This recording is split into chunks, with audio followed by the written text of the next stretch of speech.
Hermit Woods, where there's a story in every bottle.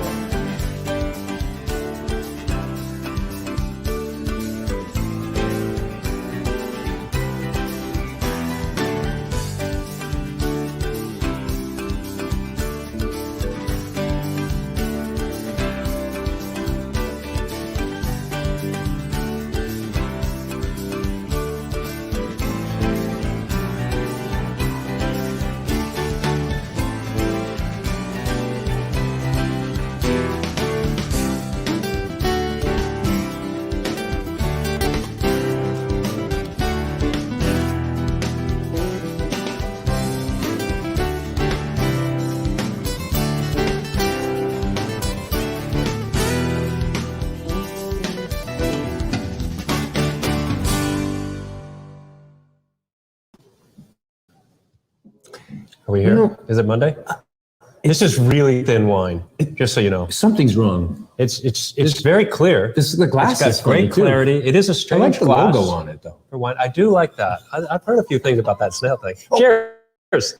It's another Monday. It's another Monday. We're hydrating. Hey, we're back.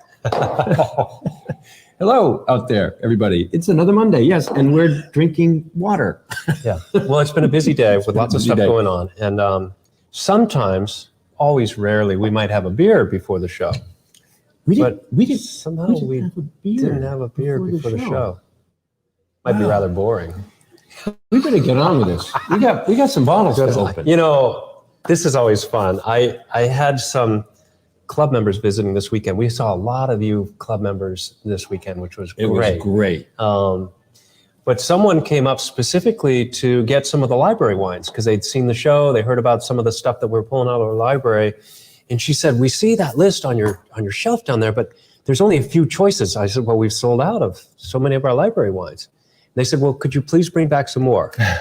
So when you asked this morning what we were going to do on the show this evening, I thought, what about library wines? There you go. So these, assuming that they taste good, that they've kept up over the years, will be on our shelves downstairs, available, especially for club members to come and take.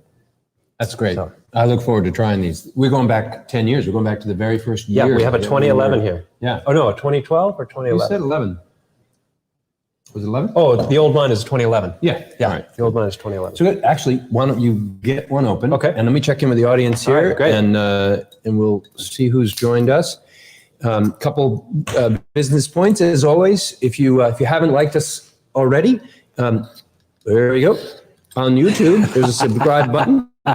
Please subscribe to our channel, and you'll get notifications anytime we go live. And if you're using Facebook, there's a little bell on the screen somewhere, and you click that bell, and it subscribes you to our Facebook Live channel. And again, you'll get notified when we're going live. So. We may be live here at Hermit Woods often, but many times we'll surprise you and show up from some far corner of the earth or from ski areas or from our sailboat. Who knows? Wherever the story needs to be. Ski areas are going to start up again soon. No, we're getting there.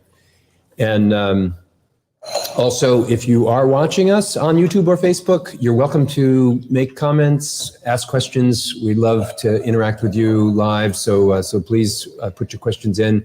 And make yourself known. Also, like or share our broadcast if you like what we're talking about and you want to share what we're talking about with some of your friends who might have an interest. We'd love to broaden our audience if we can. So I think that covers all. And we got Matt here. Great to see you, Matt. Glad you could join us for this Monday. And Janice is here, and Gary. So some of our regulars are back. So great to see you all. I saw Gary this weekend. He came in with 4 bags. 4 bags. 4 club bags. Oh, good for you, Gary. Gary and Paula were picking up their kids or their young adult offspring have joined the club, and they have another colleague that are club members. So they were picking up 4 different club bags. I think they may have pocketed the $2.50 coupons. So good. They'll have it for future purchases. Yeah. Good for you. And Janice writes that she's enjoying she had a Winnie Rosé for lunch and is now enjoying a cranberry apple cider. Excellent. So I like the way you roll, Janice. I had a cranberry apple cider for lunch. And Christine is here. Excellent. And, look at that. Chuck got on. Hey. Chuck. When are we going skiing? Yes, exactly. As soon as you get back from Hawaii. Yeah, and Marika's downstairs. Excellent. Hey, Chuck, let us know where you're at. What city are you hailing from? So let's go back to the other camera here. And I just want to mention, too, you mentioned, should share the book. Yeah. yeah, you mentioned that this was, if you didn't know already, and most of you probably do, that this past weekend was our release of our fall shipment. We're really excited again to be to putting those wines out there to you, and I hope you enjoy them as much as we are. And I wanted to share, you all probably got your book in your club, and this was fun. This was our story. We sort of been telling our story in the. It's our 10-year anniversary. It's our 10-year anniversary, and I created the Loft wine tasting experience, where I've tried to distill down our experience into an hour-long. Distill. You said distill. Distill, yeah. Oh, I'm so proud of you. I bet Chuck is really happy right now too. So we do an hour-long presentation. Some of you were able to join us this Saturday, and club members are welcome to join complimentary, as always was the case with tastings. And so that story is also told here. So I love those. I hope you enjoy it. I Let love me those know. old photographs. Yeah, that was great. Take us through all of our so history. great that you're able to capture all this and retain it. Yeah, so let me know what you think of our latest club book. So what did you open? So early on in our adventure down the wine road, we made a harvest apple wine from Cardigan Mountain Orchard. They pressed a sweet cider for us that we fermented. That was the first. That was the very first wine we ever made commercially. Yes. We had the stainless steel tank, our 300-liter tank, in the back of your pickup truck. We went to Cardigan Mountain. You used some of those photos in your That is experience. one of the first 5 shots on our history. So the next year in 2012, sorry, in 2012, we also got some Cardigan Mountain cider, but instead of fermenting it with sugar to increase the alcohol, I blended in honey. So this is a Cardigan Mountain Orchard cider blended with honey, and when you ferment honey with apples, it's called a Cyser. And being as creative as we are, we merely called it Cyser for our label to make sure everybody knew what they were drinking. So we're educating even with our labels. So that's great. So if somebody goes into a meadery and they ask for a Cyser, The meadery owners will know what they're talking about. they're getting an apple. If they ask for a piment, That's they're something looking for else altogether a different. grape and honey ferment. We're going to have a piment later on here. So this is interesting. Now look at this, and I've learned a lot over the years, a lot more than I knew in 2011. That's for sure. Yeah. This is a Cyser, and it says 13% honey. Yeah, so the way the TTB does it, they do by volume.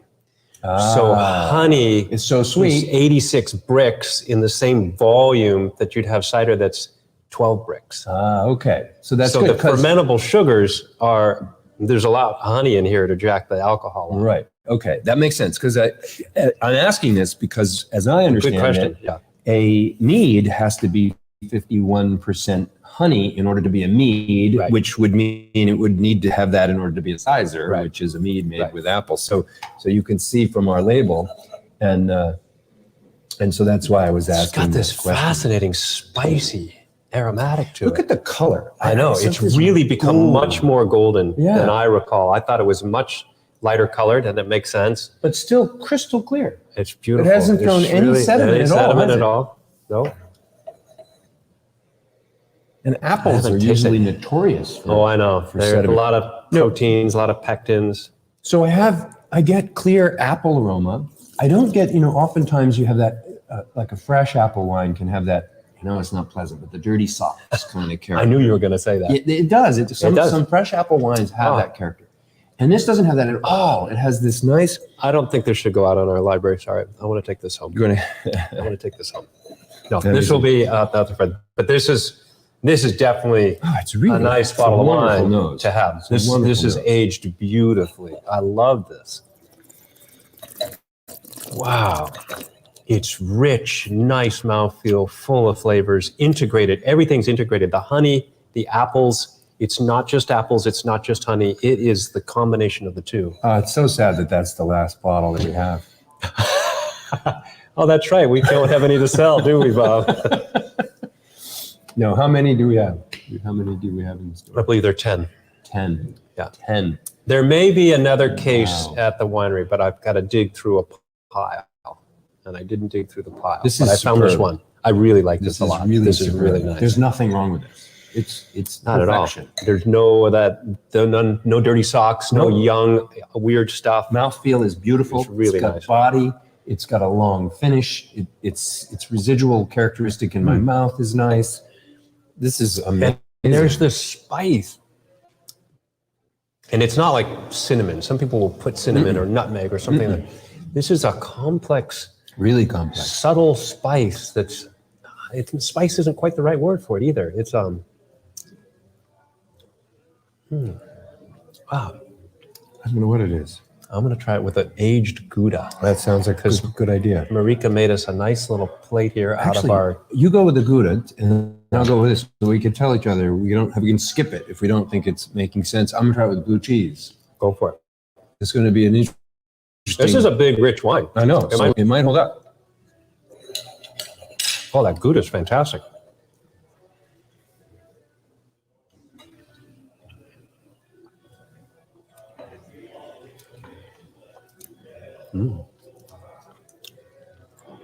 All right, so the blue cheese, no, it does hold up, but the two flavors are so dynamically different from each other that I don't enjoy them together in my mouth. So try the Gouda, but try a small amount of the Gouda, because I took a pretty good chunk of it and it overpowered, but I liked the flavor combination.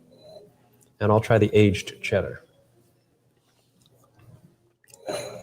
This is so much fun. I like how quickly the Mondays come too. I know. Well, I do and I don't. Wow. Only got so many Mondays left. You know, I couldn't get the taste because I had too much. I still had Blue cheese? blue cheese in my mouth. The cheddar is very nice. But that makes sense to me. I love crisp apple slices and cheddar. The two of them together, just eating them, is a wonderful combination. It's like peanut butter and apples. I love that too. But cheddar goes beautifully with this wine. And you know why? There's a bitterness, a dry, tannic bitterness to the back of the Gouda. Okay. That is taking away from the. Yeah, it seemed to bring out the spice, but it didn't quite go right. But I think you'll enjoy the bitterness is what dominates your mouth at the end, and you can't get the wine anymore. Now this is a honey-drenched, honey-drizzled brie, which could go real well since we're talking about honey. Oh, yeah, isn't that nice? that's a slice of apple and a slice of cheddar on a nice fall afternoon. You know, I was thinking, I don't know this, I'm just totally off topic, but thank you. We ought to, it's apple harvest season. We ought to do a show. I looked back, it's been a while if we haven't do a show on all our ciders. Oh yeah, let's do that. Open up all our ciders and maybe we could bring some outside ciders in to see. It's a good idea, except we're running out of lots of cider at the moment. Well, we'll have to evaluate that plan. Sorry, That's a discussion folks. for tomorrow We'll morning. talk about tomorrow. How was the honey and brie? Oh no, yep. So, if you all know, most of you have been here and probably tried all of these cheeses, but I love the fact that all of the food on this plate right here comes from New Hampshire and Vermont and Massachusetts. Jack's Crackers, I think, I think Jack's Crackers might be Southern New Hampshire. I'm not sure, but it's right here in New England. All of these cheeses, all of the sauces, the dried blueberries, the Fortuna's sausage, it's all local, and we're supporting local farms and local producers. It's really great. And it makes sense to me. I mean, we're creating local craft beverages, so let's look to the food, local craft foods to pair up with it. Brie, not so much. No, I agree. This takes over. Yeah, this is too strong. Yeah, and again, there's a little bitterness or something that comes through somehow. I like this wine a lot. This is really nice. I mean, this is why we have put away wines that we feel will age well, is to see what that aging brings. And the wine world knows this. When you go and you taste a wine that's structured so that it can age, if you put it away and you wait, you are rewarded. if you store it properly and you wait, there's just some things no one's been able to figure out how to accelerate it. And they've people working really hard at it. They've got gas permeable plastics and micro oxidation programs and all this stuff to try to make it go faster. But people figured out a long time ago, be the same it will never be the same. as age. Yeah. It can't be. Yeah. It's too complex. It's too complex. Right. Yeah, there's too many things at play here, which makes it what makes it so hard and what makes it so interesting. Right. Because it's a worthwhile pursuit to try and do it well. I agree. And take some risk, and like anything, it's worth it. It's worth taking risk. It's worth the learning that happens in the process. Right. You take all that away and you figure some magic way to produce it. There are people that have tried to craft wines from straight chemicals. Yeah. Like we do, we make a Coca-Cola, we make a Sprite, we make, those flavored drinks that are pleasing to a lot of people. And they've tried to do that with wines, and it's way too complex. You just can't do it. They're doing it with food.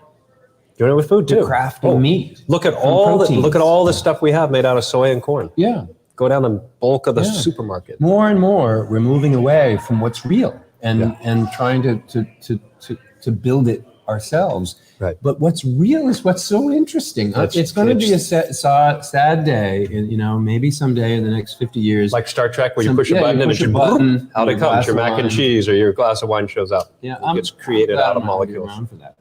I'm really glad I'm not going to be around for that. And then if you are around for that, it means you could stay around that for as long as you want, because they've figured out how to keep people alive forever too. Exactly. How messed up is that going to be? Pretty messed up. Not only is it we've taken everything out of the wonders of the world, but now you can't die. Well, actually, there's a lot more Mondays then. There's that advantage. There's more Mondays. I like that. And we get to see how. The other thing that was outstanding about this, look at that cork. That's a beautiful cork. Oh, that's frustrating. We've had so many problems with our cork. Look at that cork. So while you're opening that, I check in with everybody at home. Let's see. Geraldine has joined us. Hi, Geraldine. Chuck is in Waikiki. Oh, look at this. My neighbor's in Waikiki. We got a sparkler. We got a sparkler. Yeah, that cork didn't hold up. Well, maybe it wasn't the cork's fault. It could have been just stability. Blueberry and honey would be a blizer. That's a nice try. I don't know that the word blizer exists. We might have to enter that into the mead lexicon, Matt. That's a new type of mellow mel. It's a new It's a fruit honey wine is a mellow mel, but I like blizer. Your twist on it. Excellent. And he's in for one. So which Hermit Woods are we pairing with which foods for my birthday? Charcuterie on Sunday. Are you serious? It's your birthday. Is that this Sunday, October 31st? Let us know. Are you planning on visiting us? I hope so. Rosé for sure. If you're having a charcuterie board, Rosé just nails the charcuterie Absolutely. board. That wine is unbelievable, actually, in its ability to work. Chuck says New Hampshire apples, New Hampshire honey. That's local. Well done. Absolutely. Thank you, Chuck. So what did you open? This is a 2013. I think it's the very first vintage of a Knot Mead. So this is our sparkling version. And it's it released some bubbles, but it's not sparkling. But I think there's also some sort of transformation that's going on. There's a little bit of sediment in here. I take a real minimalist approach to stabilization, to using chemicals. Mm-hmm. In the wine world, a lot of people, I'm sorry, I poured it in the same glass you had before. Oh, okay. Do you want... I was just going to see the difference because, I know you want a little bit more of this. That's right. No, that's right. The nose is distinctly different. That's one of the things it's distinctly different. It's not nearly as fun and as exciting of a nose as that. As the Cyser? A lot more going on in the Cyser than this one. But this is just this is classic Knot Mead to me. And I'm really looking forward to tasting it in a moment here. But the aroma is what I know have come to enjoy with our regular Knot Mead. Well, the last vintage was 2014, I believe, or 2015. For those of you who don't know, this mead, Knot mead, not mead, is a straight show mead. It's just honey and water blended together and fermented. But instead of a wildflower mead or an orange blossom mead, this is a mead in which most of the bees foraged on a flower that grows on an invasive plant called Japanese knotweed. It looks like bamboo. It grows all over New England. There's tons of it in my backyard. In late August, it puts out these beautiful white flowers. It's a really beautiful plant. The problem is it's got no inhibitions here whatsoever, and it goes whatsoever. nutso. Nothing You can put gets in its way. 4 layers of 6 mil black plastic over it, and it'll just poke right through it. It's just crazy stuff. So that's blended with water and fermented, and this is our 13 Knot Mead. So is this from Troy? This is from Troy. Yep. This is our first time we got Knot Mead. Correct. Yeah. Or Knot Mead honey. Yes. And if you haven't had knotweed honey, occasionally beekeepers will sell it. If you go to farmers I markets, like this with the bubbles. Oh, that's very subtle, but nice. Yeah. It livens it up. But it creates this tapestry in your mouth that kind of, just envelops your tongue. I want to drink this whole bottle. That's for sure. So the honey, if you get a chance, if you go to a farmer's market and you see somebody marketing knotweed honey, buy it. It's amazing. Oh, it's great stuff. It's dark and rich and very caramely, and it's unlike any other honey I've ever tried. But can we still get it? Does Troy still harvest knotweed honey? I haven't asked him recently because I've run out of tanks for making so many varieties of mead. So I haven't asked him to get me straight knot mead or not honey, but I hope to in the future because I really like that honey a lot. If nothing else, just ask him to get me a barrel.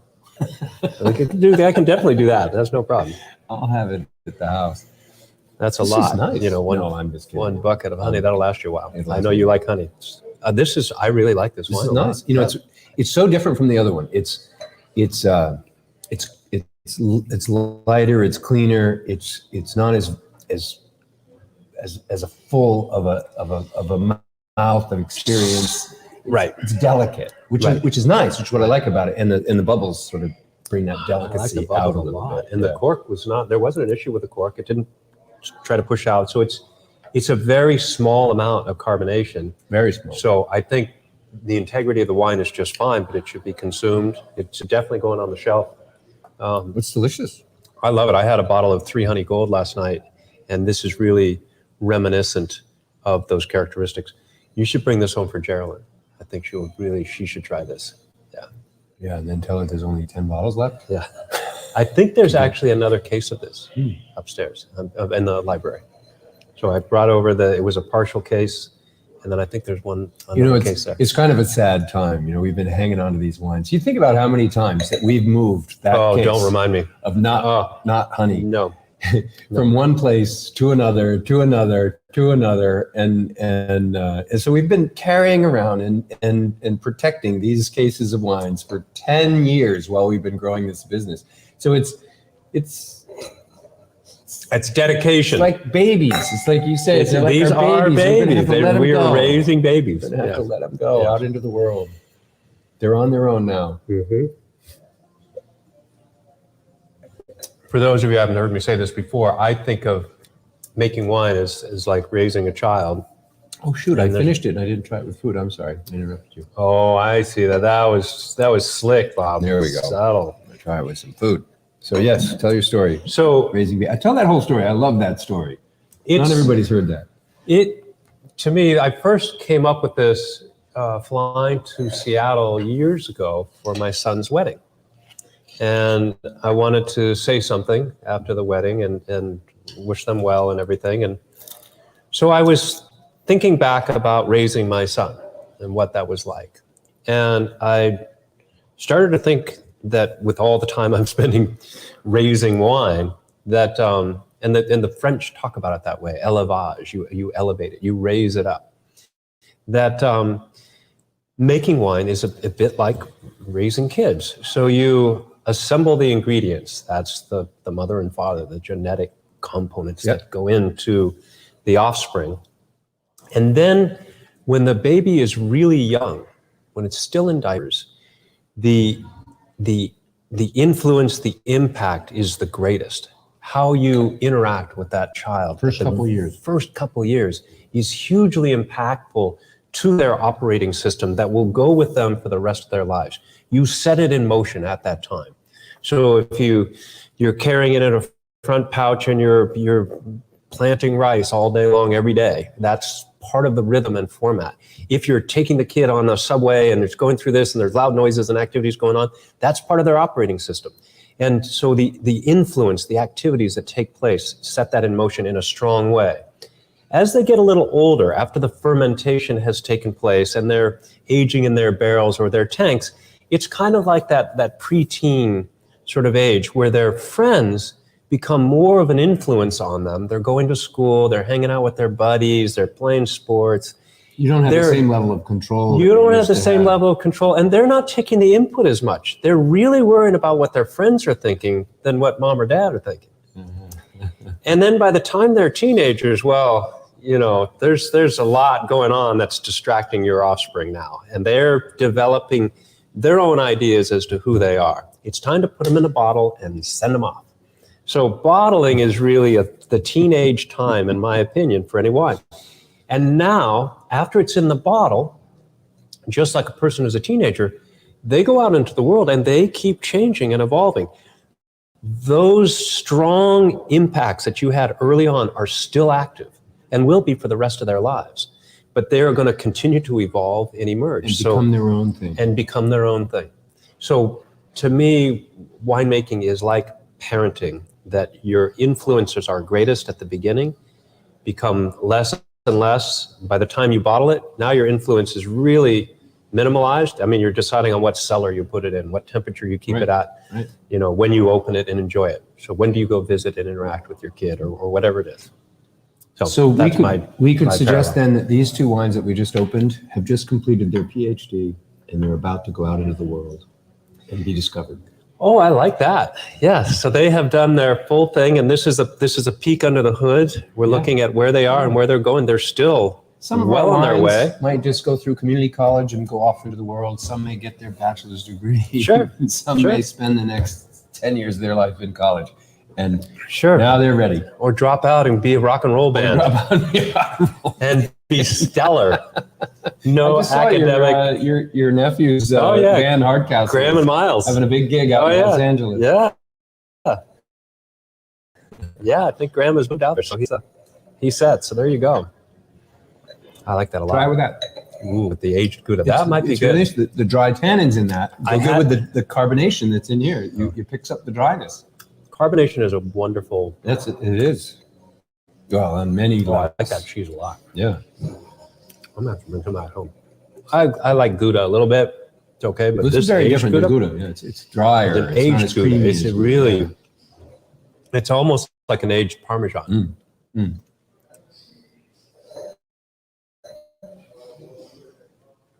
Oh yeah. Right? Boom. What that does is it brings out the citrus in the wine. It makes the wine bigger, but the creaminess and that nutty aged flavor of the cheese lingers on.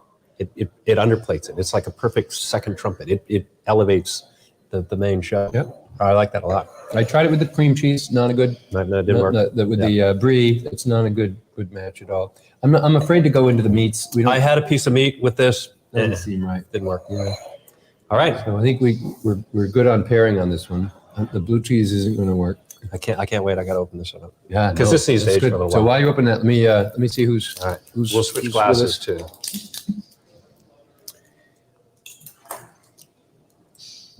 Matt's talking about Red Scare. Oh, let's do another vertical tasting of Red Scare. I love that. It wasn't that long ago that we did the last one, but Was it? Well, let's do it again anyway. okay. And when I was over there in the library today looking, I was like, oh, I was about to grab a Red Scare, but I didn't. Matt wants more honeycomb. Do we have more honeycomb? We're down to sold out. I saw one case at the warehouse today, so we are almost sold out of honeycomb, and that's it, guys. Let us know. I don't have Matt, a beehive. We will anymore. hold it for you if you let us know, but we're down to one case. One case. Geraldine says, thank you, Ken. She'd love to taste it, so she's looking forward to trying that. Oh, good. Geraldine's on. Excellent. Yes. That's got to come home. You got to try that, Charlie. And Gary likes your analogy of raising children. Thanks, Gary. I love it. I love it when he tells that story. One of these days, we got to get Ken up in front of the loft tasting experience to tell that story to everybody. Yes. That would be fun. Yeah. All right, now this is a very special vintage. I'm pretty sure this is the first time I did this. This is so much about so much of our history. There's so many connections and woven into the I hope this to is the story of this Who wine. the heck knows? Look at the color. This was always a thinner wine. In the later vintages, I was able to figure out how to make it a little bit bolder. So this is 11. So this is 2011. So this is The 10 very years old. first year. Very first year. Opened Hermit Woods Winery. And this is a Pyment. Although, and actually it's not technically a Pyment because it doesn't have 51% honey. This is a small boost of honey. Only enough to bring the Brix level of the grapes up to where you... Didn't really calculate it all. I just put in some honey. It might be honey. If there's some honey in there. Let's call it a mead. There you go. We can call it that. Call it that. Call it whatever you want. There's a little mustiness on the nose, first aroma, but there's some fruit emerging from underneath. This is going to take a moment, I'm sure, to open up. It's been trapped in this skinny little bottle. These are our first rockets. Remember those? Remember those in your basement? We bottled this in your basement. This was made in your basement, bottled in your basement. This is 2011. This is 10 years ago. This is 1 year in.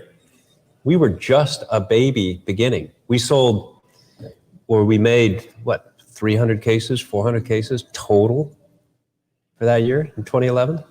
I know our first year was 200 I or just 250. know that we sold the same amount of wine in 2011 as we sold last week. I'm talking the whole year. Yes. This is a slow start. Well, we were only open a couple And days. last week was a big We were week. way up, and last week was a big week. Thanks to a lot of We had a lot of out there. people coming in over the club weekends. Oh, this is opening up beautifully. Oh, yes. There's such a unique... One of the things I've always loved about fermenting the grapes that grow in my backyard is this earthiness that comes out. Well, that's the European style of wine that both of us really love. Yeah, I always love it. When that's what's in your cellar mostly. I get barnyard. Yeah, I just and it's not hard to. It's not easy to find a good old world earthy wine. You're right. This is taking a long time to open up, and it's changing by the moment. Yeah, there was some funk when I first opened it up. Yeah. It was detracting, but I've had, the opportunity to have a number of older wines with Gordon, especially, and always early on you're like, uh-oh, what's going on here? Maybe something's wrong, and then you wait, and it really typically, if it's held up, it rewards you, and you get near the bottom of the bottle, and you're like, oh, this is fantastic. And you have like one sip left. And you're like, gone. Damn.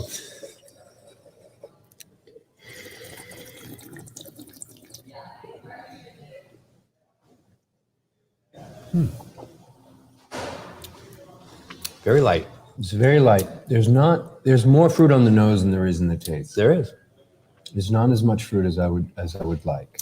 I agree. And that's what I remember doing this. What I did early on with the first few vintages is I would pick the grapes, crush those grapes, and then I would take a mixture of honey and water and blend that, thinking that I was bringing that in. And then the more recent vintages, 15, 16, and 17. 17 is the last vintage of Levine. It was just honey added to the grapes. So I didn't dilute it at all. So this ended up being a lighter wine, and I liked the aroma, and I liked what was there, but I wanted more concentration. So I moved it forward through the years. What I do like about this, though, is the soft palate. It can be a little aggressive when it's young. Well, Marcel Foch grapes can be very acidic. And, super tangy. Yeah. And there's none of that. So the fun story is these grapes were planted on your property in 1969 or 70 as a resource for the first winery, White Mountain Winery in Gilmington, New Hampshire. Canapa. Yeah. And so you revived these from your back. I didn't even know they were on the property when I bought the property. I know. And then you found the records of the growing of that vineyard. Yeah. And you pulled, 20, 30 vines out of the field. Yep. You nursed them back. Well, what I had to do was expose them, save them from the wild roses and the sumac and the weeds that had just tangled through the whole thing. I remember my dad out there with a chainsaw trying to get at the wild roses that were there all through there, getting ripped up by rose needles, and I'm out there with loppers. It was a mess, but we finally got them back, and they've been growing fine ever since. Still growing there today. And no pesticides, no input. Entirely organic. Just a great spot. Except the birds seem to enjoy them as much as I we lost do. a few. In 2018, I lost my whole harvest to bears. It was a great looking harvest too. I had pruned, I had plucked, I had everything going just right.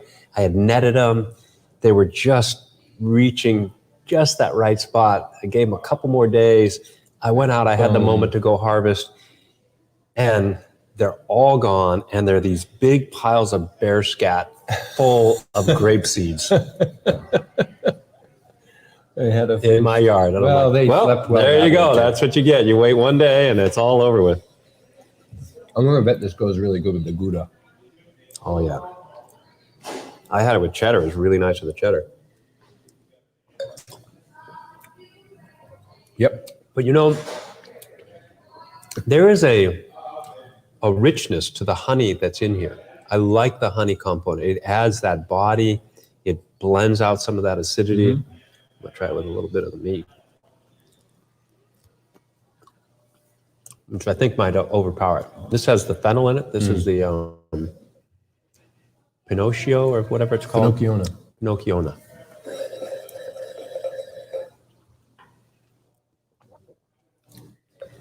It's amazing how much has changed since my first sip and my first. Oh, yeah. It's really got some nice, it's got some different flavors and different characteristics that I'm not familiar with. It's a very, it's a contemplative wine. Yeah. It's one to sit and linger on. Yeah. And smell. It's like a good scotch or something, It's, I remember the early Marcel Foch.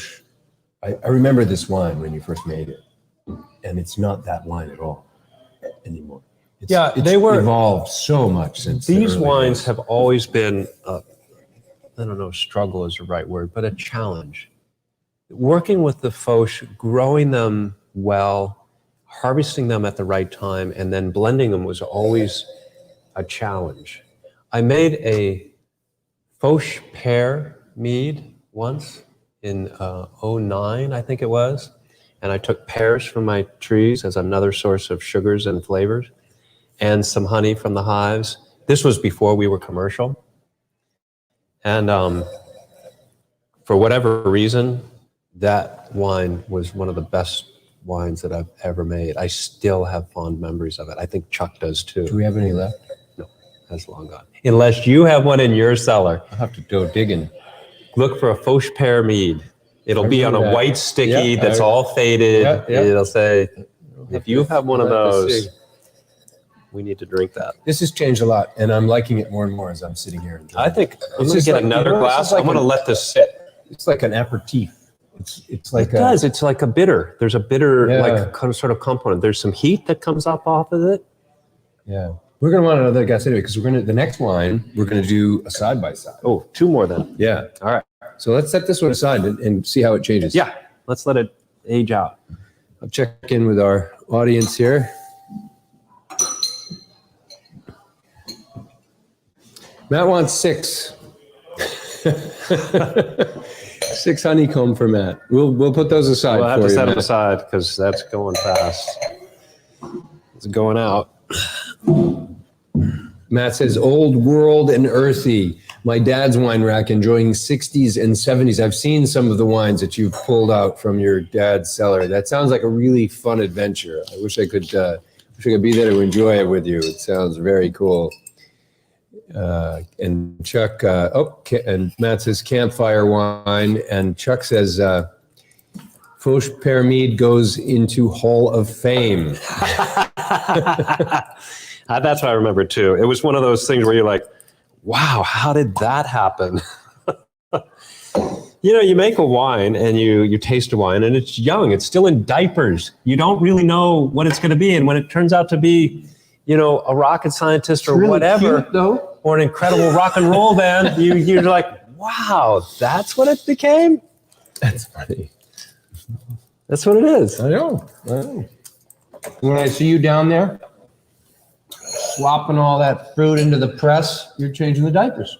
I'm just changing diapers. No, I'm mixing the DNA right then. Yeah.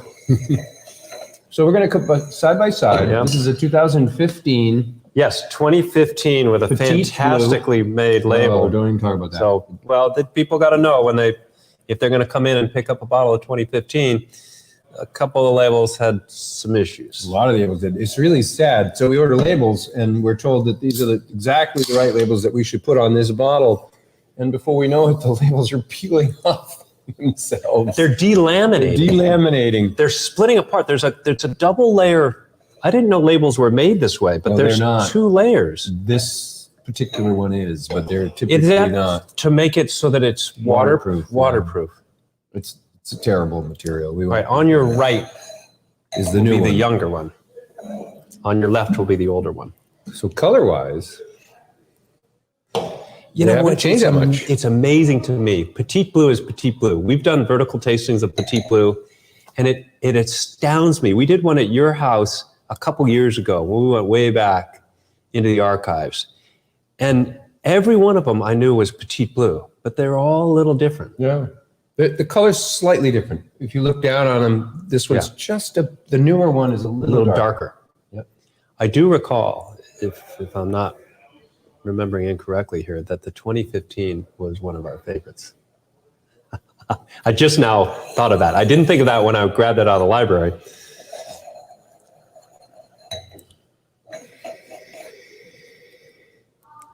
Well, it's very wine-like. Very different on the nose. It's totally different. This is a fruity, young, lively wine. The young one, the one out of the can there, the 19. And this one, just bursting with fruitiness. This one's tame. This one's tame by comparison. I agree. But still fruity. I get a little more alcohol.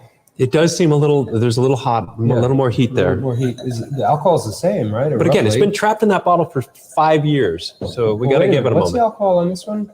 12.7. No, wait. Yeah, that's exactly 12.7. 13.5. You're we're off. We know we're off every year, but you wrote that we were off. Not anymore. I've got an ageable meter now. You're going to nail it. Now we have but still, the there's chemistry a nailed possibility down. that this does have a higher alcohol than this because you've dialed that in and you've got this down to 12.7. I have been manipulating the alcohol range of our wines. More and more, I'm trying to nuance that and bring it into proper alignment with the intensity of the fruit. It's an ongoing process. I don't have a reverse osmosis system where I can back adjust the alcohol. As I've been swirling this, the alcohol is blowing up. Yeah. You notice? Yeah, and there's more fruit to it. And there's more fruit. Yeah. Yeah. The alcohol is blowing off and the fruit's coming up. Oh, and you can also look at the old vine is getting darker. Yeah. When you swirl this, look at the difference in color when you swirl it. This is like a violet. Oh, this is getting a little. Color. This is getting a little brickish. Getting a little bit of that brick color. Yeah. Yeah. That's so fun. All right.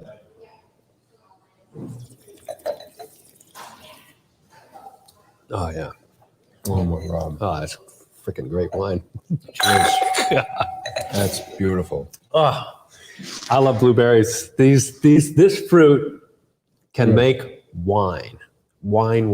This is like a nice burgundy. You got this fruit. You have this depth. You have this structure. You have this clean finish. It's just delightful. Wow. If I do say so myself. And that's 6 years in the bottle. Or 6 years from production.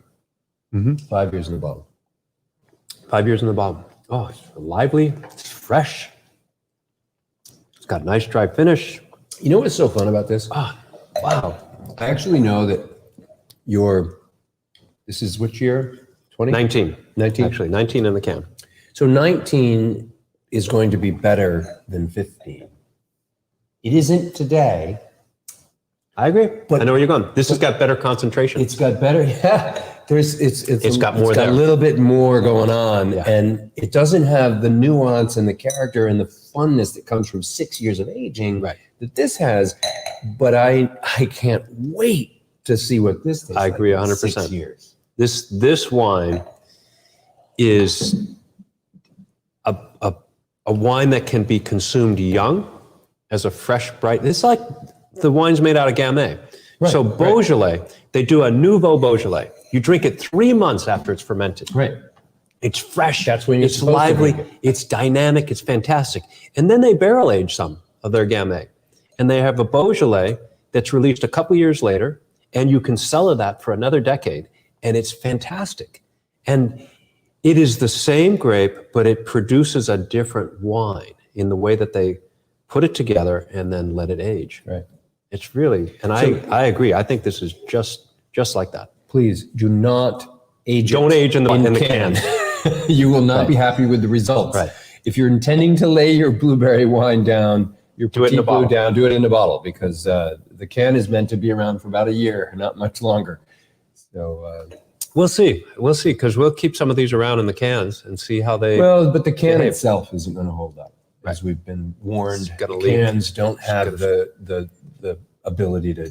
and that's stay why we together, put yeah. wine in glass. That's why we put in glass. Yeah. Or ceramic or The something. cans that are meant will to be hold up. drank. Right. So if you want to lay them down, lay down. Wow, this is really. This is fantastic. I So love we're gonna that. have some with food. Yeah. So cheddar, I got to try this with cheddar. I'm gonna try the salami. Me too.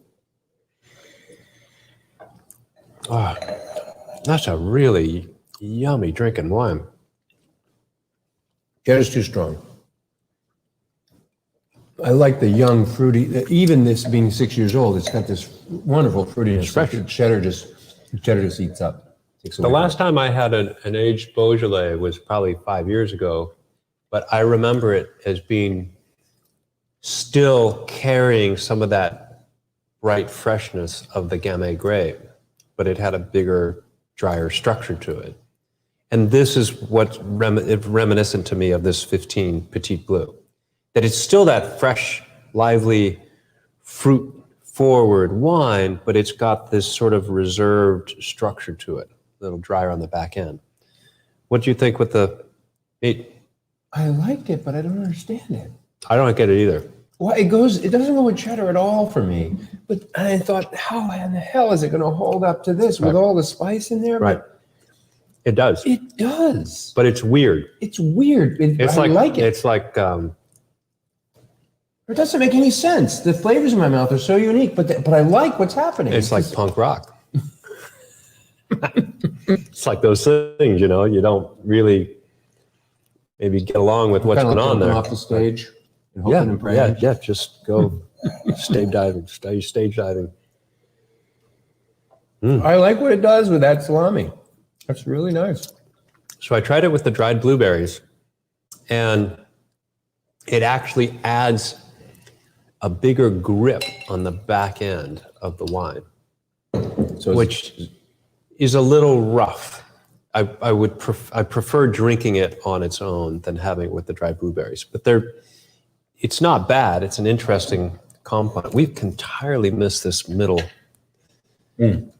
choice of cheese well, I here. think this is where we're going to nail this one. You think so? I think so, yeah. On which one, the new one or the old one? Either. I think either. So this is a creme fraiche, which is a really light. From No, this is from from Vermont. Creme fraiche of Vermont with a Waz, right? With the was raspberry or a tart cherry. It's a tart cherry. Tart cherry.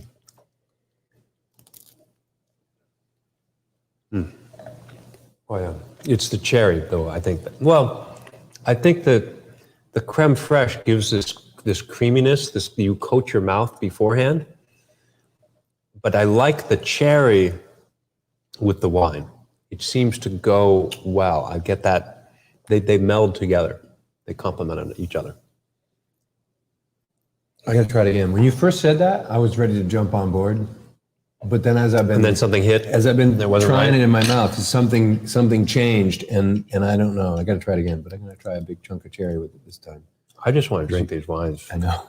All four of them are spectacular. I'm so pleased with how they have aged out.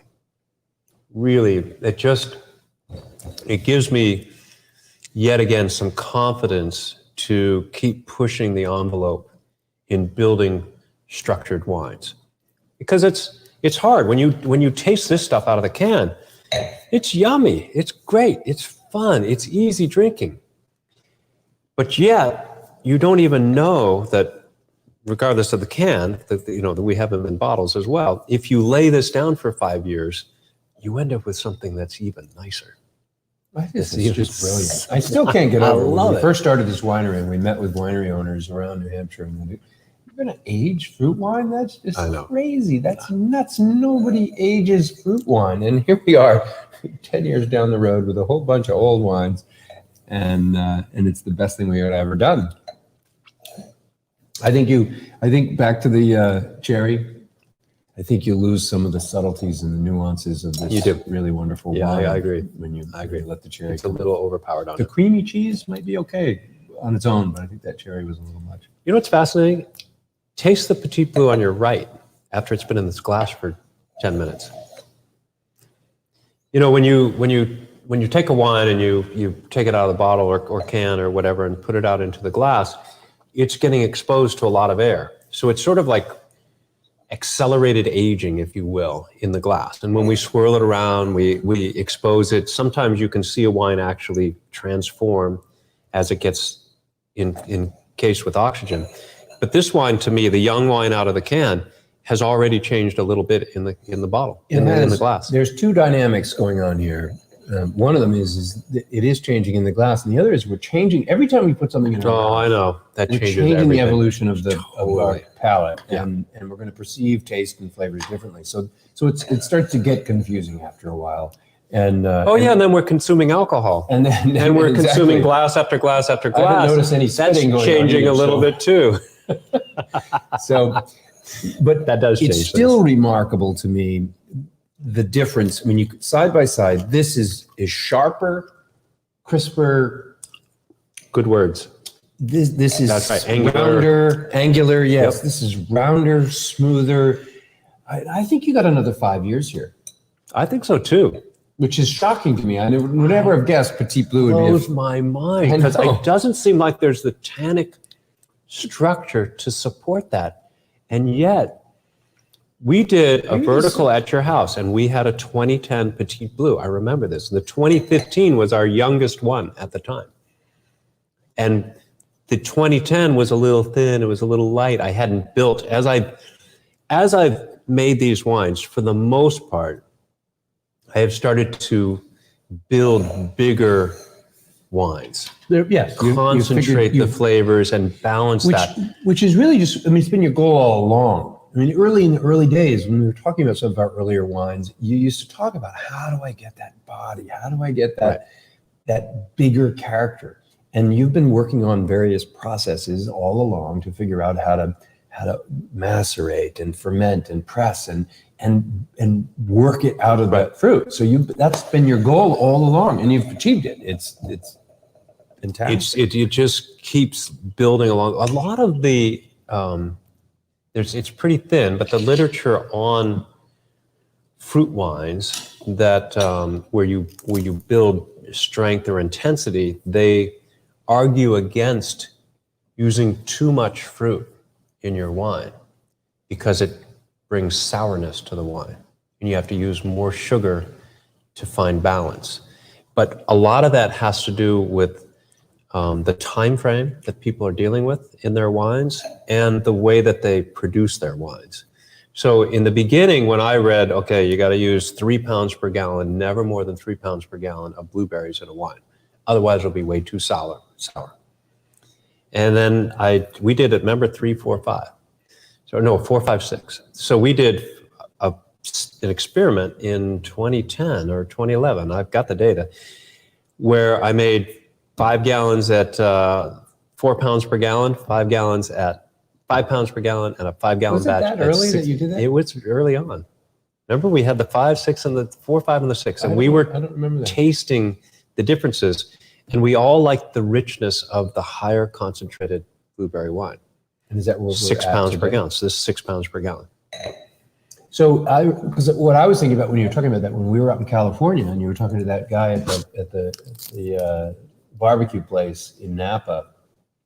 Lee at Bounty Hunter. Yeah, Bounty Hunter. Yes. And he challenged you to build. So right now downstairs, I have the 21 version of Blue, a wine that never sees the public. And it's 8 pounds per gallon. So It goes into Hermitage and Lake House Red. That's how I build bigger intensity in those wines each year. So what about 10 pounds per gallon? So What happens when you get... in Deep Blue, it's 10 pounds per gallon. That's no water. So what if you go 10 pounds per gallon and you go all the way dry?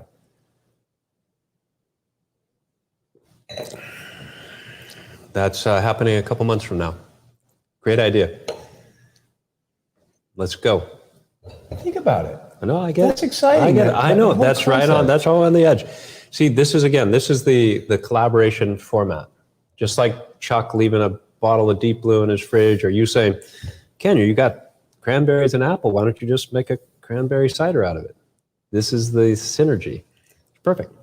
So that's I'm next really time. excited about that concept. Yeah. I mean, with all you know now, I mean, I wouldn't know that maybe 10 years ago you wouldn't know what quite. Oh no, I didn't quite know how to do it. Control, I'm have so already much on the more control. fringe, just with straight up Deep Blue. When I throw everything in the tank and there's no water, and I'm like, okay, that's Open how and pray we're it comes gonna out. pump this over. It's just blueberries. I think there's something interesting there. I'm really curious to see that. I don't know that it's ever been done. Well, nothing you're doing has ever been done. So the that's other, for sure. the converse, well, not converse to that, but the parallel with that I want to do is a typical approach in winemaking with grapes. See, with what I do, I get to decide whether or not I want to add water or not to the ferment. I build my grape. So I got these blueberries, they're very intense, a lot of skin, not much juice, so I add water. In the grape world, you have a grape and you want it to really concentrate. So the typical approach, well, there are a couple different approaches, but one of the main approaches is you pick your grapes, crush your grapes, and then you bleed off some of the juice. It's a saignée process. So you bleed off some of that juice. If it's rosé color, it becomes a rosé. If it's still clear enough, you make it a white. And now you've got a much greater skin to juice ratio, and you ferment that, and you make powerful Cabernet, powerful Zinfandel. It's done all over the world. In warm climates, dry climates, you take those grapes and you harvest them at peak sugar, and you lay them out on straw mats or whatever it is, and you let the sun bake them. You raisinize them a little bit, then you ferment that. But it's all about extracting water. In my case, I'm deciding how much water I'm deciding how much water I added. I added a bunch of water to this stuff. So I get to say, okay, I'm not going to add any, or I'm going to add a little bit, or whatever it is. So I get to play on the front side. What I want to do now, I tried to pursue the dehydrated wild blueberries. I could find dehydrated blueberries, Sure. not dehydrated wild blueberries. Right. So the concept now, parallel with your 10 pounds per gallon type of thing, because actually it's 9.5 pounds produces a gallon of liquid. So it doesn't matter, go 10, 12, 15, it's 9.5 9.5 pounds is what 9.5 pounds is what you get. So when I make Deep Blue, it's 9.5 pounds. So my concept is to take my recipe of full batch of blueberries that goes in there, and then my saignée of that, let it thaw out, extract a bunch of super high viscous, intense, flavorful blueberry juice, leave all the skins in there with a little bit of remaining juice. I don't know how I'm going to handle that macerating fermenting, but then I can pack the heck out of the wine. Stay tuned, folks. Some exciting things coming down the pike. So this is great. So So, this back stuff- to the old so vine. this And stuff is turned- We're this- an hour out, so we got to say Okay. goodbye soon. But this is So the last. this is darkened a little in color, or maybe I'm just comparing it to that I think bright it's, red. yeah, I don't think it's changed that much in color. So I get a lot of honey. It's dominated by honey. You know, we just came off a couple of wines that are dominated by the fruit. And we just talked about how our taste buds have been through a roller coaster. Oh, I know. We have done that too. Yeah. So Your nose stays sharp though. yeah, no, it's true. Your mind gets a little blurry and your taste bud gets blurry, but the nose stays sharp. I'm just saying. That's.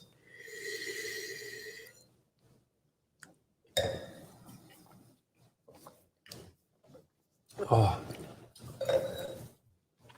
That's Spicier. that's my backyard. I just love this wine. I spicier. just love this combination. It's reminiscent to me of old Burgundy, that it has this subtlety, but it's got power. It's the iron fist and the velvet glove. That's the way people would talk about Burgundy. Their Pinot Noir were subtle, but man, you knew they were there. They were present as hell. This has been a lot of fun. I love. How do we do digging this every into- time? We just sit down with some wine and drink together and have some food. This is a journey. This is a journey. We've been riding this journey together for 10 years, and it's got lots of evolution in our lives and our business. It seems to get all things. better every time. It's better every somehow. time, and the wine gets better every time. And the wine is better and better. It's a great. I'm getting towards my 10,000 hours. It's getting Exactly. It's getting a little better. It's 10,000 getting a hours. little- Who was it that wrote that book? That was Malcolm Gladwell. Malcolm Gladwell. Yes. 10,000 hours. You could become an expert. Great stuff. Yeah, it's great, Great stuff. So Well, this is Let's a lot see of where fun, we're at and with I hope it folks. was fun for everybody. And the key to know here is that all four of these, we were 4 for 4 this evening. yes, I was a little worried that something may have been corked or issue. There's a little bit of sparkle in the 13 Knot Mead, But it doesn't take I away think from it's it all. Beautiful. It has Absolutely. a wonderful thing to it. And these will be available at the winery. There are just a few bottles. Let's see if we got any comments I want to talk about. Lee Danette says she opened her honeyberry tonight, and it's the first time she's had it. She absolutely loves it. Excellent. Oh, great. That's such a fantastic fruit. Matt says a carnival ride for the taste buds. I like it. I have a Chex Mix for that. Try it with a dusting of onion powder. I love his Chex Oh, Mix. good. They were Look, I was fantastic. wondering, I hadn't seen Greg on. All right. Greg made it. Thank you. Another tidbit of knowledge. It's like punk rock, weird, but I like it. Great show. I didn't Thank even you, know you were Greg. there. Thank Thank you you, for Greg. showing up. Greg, if all of you out there didn't know, Greg, who's hailing from California right now, was just out here for a week or so, and he spent some time with us. It was really great to have you here. Thanks, Greg, for joining us, and we hope we get to see you again sometime soon. Geraldine says, best wine maker ever. Oh, thank you, Wow, Geraldine. look at that. Thank you. Awesome. I second that. I aerate it, Ken. And Chuck says, well said. So I think that, oh, wait, we got a couple more comments. It's fun when you get those comments and you have no idea because they're out of context. I do that on a show or something going on. Someone says something and you type it in. Oh, well said. But you have no idea what context it is. Matt says, and now you're bringing us along on the journey. And Thank you, Matt. That's really all it's about. That's the whole reason that we're here. That's it. It is. It's the path. When It's we the were, journey. When we were here at Saturday, getting to see folks we hadn't seen in a long time, coming in and saying hello after months or even years in some cases, that's why I'm here. I know that, that's that's awesome. for sure. I It's love really awesome. And so thank you all for being on this ride with us. We're having a great time. I hope you are too. I can't wait till next Monday. I don't know what we're talking about next Monday. We'll figure it out. A little bit ahead of the schedule. It'll roll. We'll do that It'll happen. eventually. You know, it's been a crazy summer. We've been really busy, but this winter we're going to spend some time trying to get a little bit ahead of the schedule, and you'll know a little bit in advance what we're going to talk about. Does it really matter though? We just get to be together and enjoy wine and enjoy some great conversation and some great food. I hope you guys have some at home. And until then, we look forward to seeing you next Monday at 5:30 for another surprise show. It's a surprise to us as much as it is to you. So again, thank you all for joining us. We'll see you soon. Have a good evening. Good night.